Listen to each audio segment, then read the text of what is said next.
və yaxud Bəhailər və yaxud Babilər Xatəmün Nəbiyyin ifadəsini təhrif edərək demişlər ki, Xatəmün Nəbiyyinin ifadəsi Peyğəmbərliyin bitməsi deyil.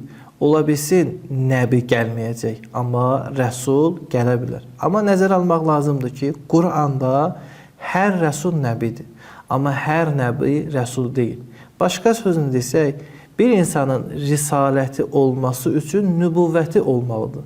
İndi nübüvvət sona çatıbsa, risalət heç bir formada gələ bilməz. Və Qur'an-ı Kərimdə İslam Peyğəmbəri Xatəmun Nəbiyyin sifəti ilə yad olunur.